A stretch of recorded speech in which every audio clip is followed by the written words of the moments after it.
Hello and welcome to episode 78 of the Youth Intake Challenge. We'll have a quick race through the competitions and then we're going to play about with the player comparisons to see how the stalwarts who are currently in the first team are doing against the ones coming up beneath them and see who's overtaken and secure themselves a spot. So it should be a good episode. Stay tuned and then we'll look at the intake.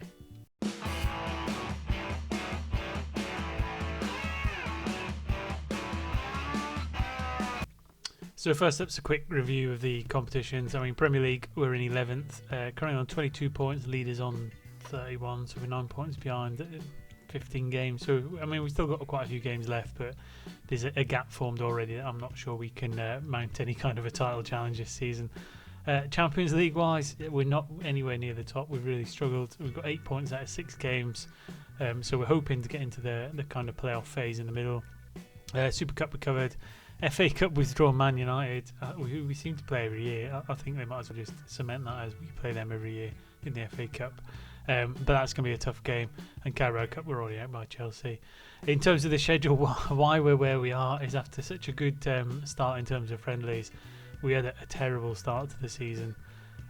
Got beat in the Friendly Cup semi-final by Atlanta. Our only win in August was against National de Madeira in the third place playoff. Got beat by Forest, got beat by Barcelona. We did get draws against Brighton, Leeds and Cardiff, but they were 3 games that really we should be looking to kind of get points out of them. So we've dropped points early on. Moving into September, it didn't get particularly much better. Chelsea put us out the Carabao Cup on penalties. We did get a win against Brentford to get our first league win of the season. Silverio Bakuru and Darkodi were the goals. But that was very little of a highlight in the month. Trabzonspor, who we'd expect to beat in the Champions League, we got a 5-5 draw despite being 4-0 up at one point in the game. So again, we've thrown away some points there. Wolves, we got beat 5-2. Spurs, we got beat 2-0 in the Champions League. Before we got another victory in the Premier League against Fulham. Silverio with two primers with a very quick goal. I think it was after about 16 seconds. October started to get a little bit better. We got a couple of Premier League wins, one against Arsenal and Newcastle. So it's starting to get a little bit tighter at the back, starting to score a couple of goals again. We got a draw against Paris Saint-Germain. After having a draw against Trabzonspor, we followed up with one against PSG. Man United showing a class, beat us 3-1 in the Premier League. And into November, beating the Champions League by Nice, beat by West Ham in the Premier League, a draw with Chelsea in the league. We managed to get a win against Carabao in the Champions League group phase, which has given us a chance of getting through. Beat Fulham 5-2 in the Premier League. Spurs beat us 3-1. We beat Man City 2-0 with a late rare James Carter goal as well. And then we've recently just beat PSV to get some more points in that competition. So we've got a chance of getting through into the playoffs of the group stage. League's not going particularly great, but not terrible. We have recovered somewhat. But next we'll get into the squad and have a look at some comparison of the players. And first up, we've got Fehim Kutlu against Felix Ibrahim. Kutlu has started a lot more games this season. He's kind of made himself the first choice goalkeeper now. You can see on the spider graph down the bottom when you do green compared to blue. I mean, it's fairly even, but I think he's just starting to pop him on distribution, shot stopping, physical and speed. I mean, Ibrahim still does have the edge on aerial, mental and a little bit of eccentricity, but I think you can tell by the value which player is probably the best. For him, Kutlu's the one we're going to keep going forward.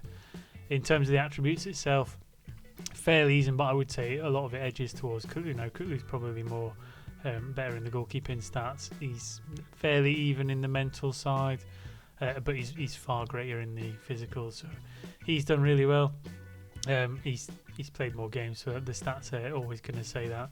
And in terms of the report, his potential goes up to 4.5 star, and that's a solid, not with any white or uncertainty in there. So I think he's potential to be a leading Premier League division player, and we're giving him game time. He's finally getting the game time he deserves. I think Ibrahim's probably at some point going to ask for a loan or a move, and we'll probably move him on and bring in Duncan behind him. But that's where we are in terms of the goalkeeper. We'll move on and see who's. And next up, we got the left back. So Josh Harris has finally managed to cement himself in as our first choice left back. The young Welsh lad is in there now, 20 years old, replacing the outgoing Collins Nyango, 27-year-old Kenyan. Again, you can see on the spider graph that the edge sits in a number of attributes with Josh Harris, so physical, speed, vision, attacking and technical. It's the aerial, mental and defending that Nyango has slightly better on, but I think he's he's exceeded him now. He's gone past him, and it's time to give him the game time he needs. He's only 20 years old. He's going to get better. In terms of the attributes, quite a big swing really into Harris's favour in all of the stats really. There's a couple. I mean, leadership still with Nyango, jumping reach a bit with Nyango, but I think Harris is the much better player. He's got 7 years on him to develop and go further as well. So huge amount to go on. And again, I think you can see in the value that Harris is worth a lot more than Nyango, which probably gives a good indication of which is the better player. And then in terms of the report, he's got, again, he can go up 3, maybe to 4 star potential. Whether he can actually get to be Premier League standard, he says he can. It's in the pros comments, but we'll see. We'll see.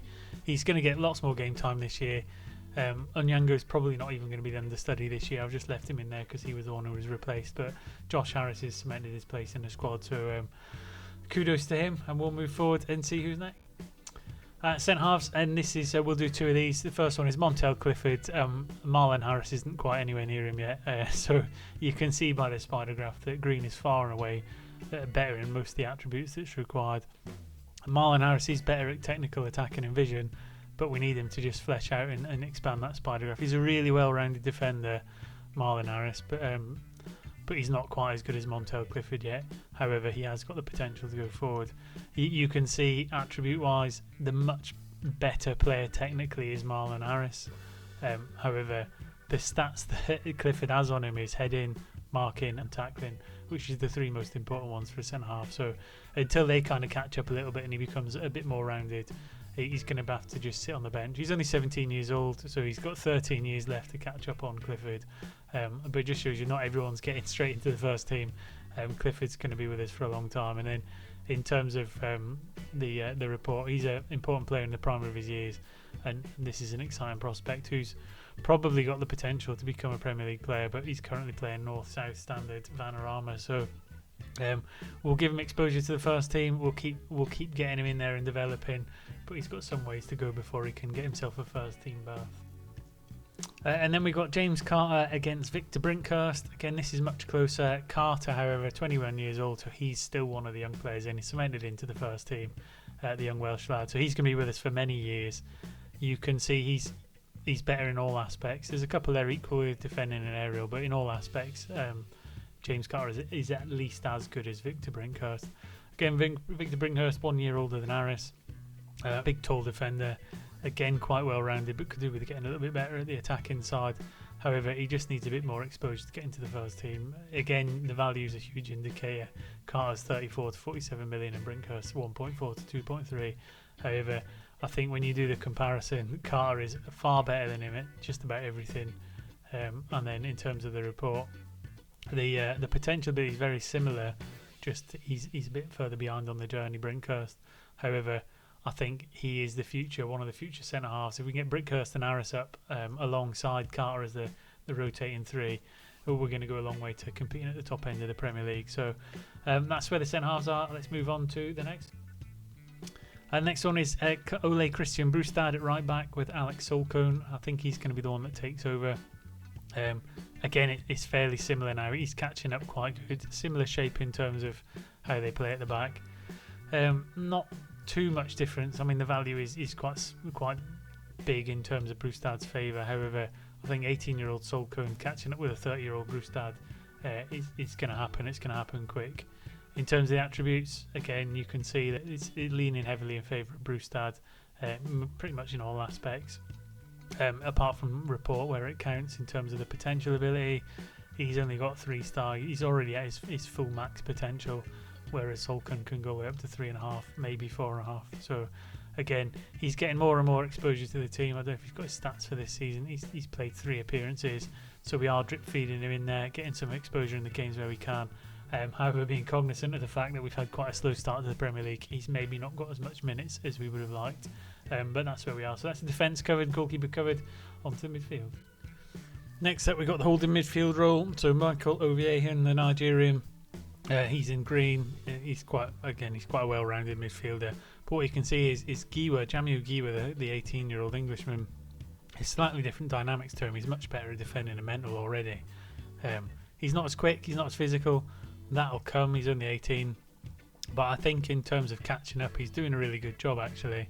I think when you look at the attributes, it's a much more even contest, certainly in terms of the mental and technical. It's just the physical side that Oviejan's got beaten hands down. But that'll come. He's only 18. He's getting more and more exposure. So he's had four starts, 3 sub appearances. So he's getting some game time. He's getting the exposure. So he's getting the development.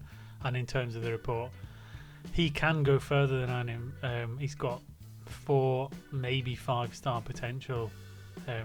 And another one, it's aimed to my case of the personality matters, is within the pros section, Driven is considered to be a pro ahead of a con. So if that's not more evidence to say Driven players are good to have, I don't know what is. But again, I think he's 2-star current ability. He can go all the way up to 5. I think he could exceed Oviejan. We just need to keep giving that more and more exposure to the first team, which he's getting. Not in as many cups now as I would have liked, but he's another one who's developing really well, and I think he's got a big future ahead of him. Next, we got another one that's making some good developments. We got Jody Mandanda marked up against Seamus Byrne. Again, Mandanda, the clear better player at the minute. He's 30-year-old, and Seamus Byrne's only 19. So Byrne again going to get more and more game time here, but he's not quite caught up. He is starting to match him over on the left-hand side of the spider diagram, but he needs to flesh himself around the wider aspects of playing the midfield game.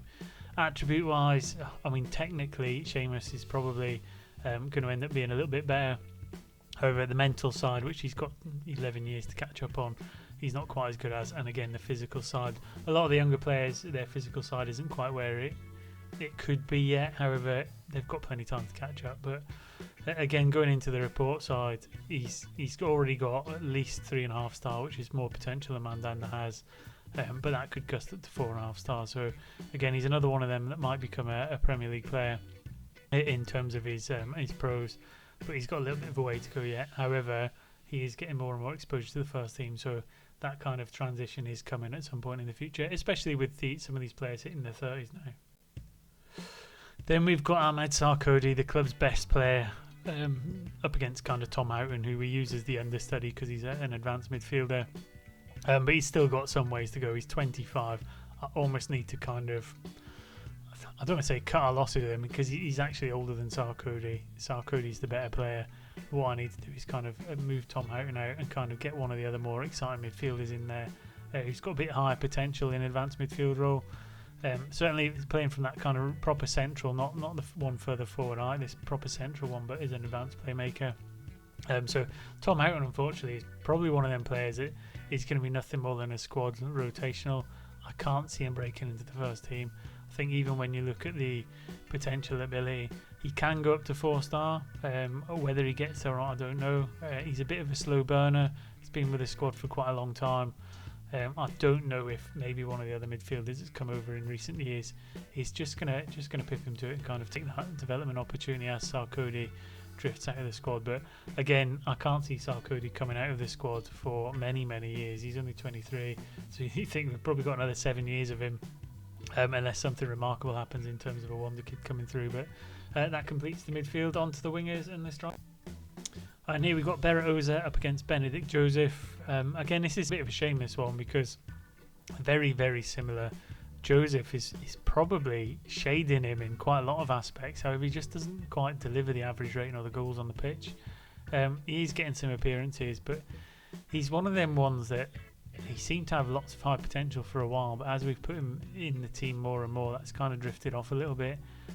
Very even between the two of them. I think you could go with either of them for most games based on their stats.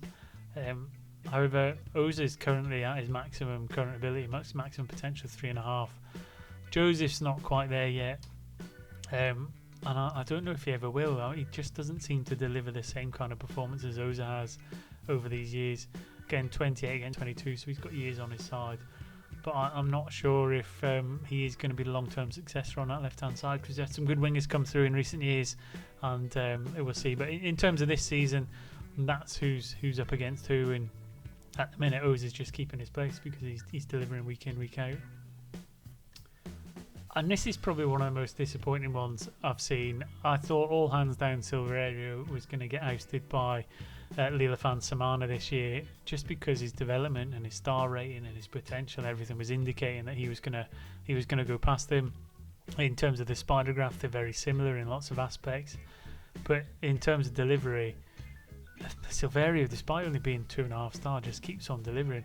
I mean, even his current rating, Lilifan Samana's is higher. Just he's not able to give it and get the performances we want. We'll still keep exposing him. He's had 4 starts against 14 of Silverio. Again, fairly even spread. What I would probably say is Silverio's just got it in the ones that count for that position, and that might be all the difference is. However, it's one of them ones where very similar in terms of value. Can he hit that potentially Premier League player? I think maybe if we just go all in and just keep going for it. I mean, it's 30 against 21, so at some point Silverio is going to start to degrade and Samana's going to overtake, but I thought it would have already happened by now. I thought at the start of the season we were going to phase him out, but we're going to have to persevere with Silverio until Samana pulls his fingers out his socks and gets on with it. And to cap things off, we've finally got Rakim Primus against Gary Liebert. Rakim Primus had his breakthrough season last year, the 22-year-old, surpassing Roldan's top goal scoring record in the Premier League. But he's not really built on it as much as I would have liked this season. 9 goals in 21 games. Not terrible, but not setting the world on fire either. I think he still has a little bit of development potential left in him, but he's getting caught up quickly by Gary Liebert. I mean, there's not that much difference between them in terms of age, only a year between them.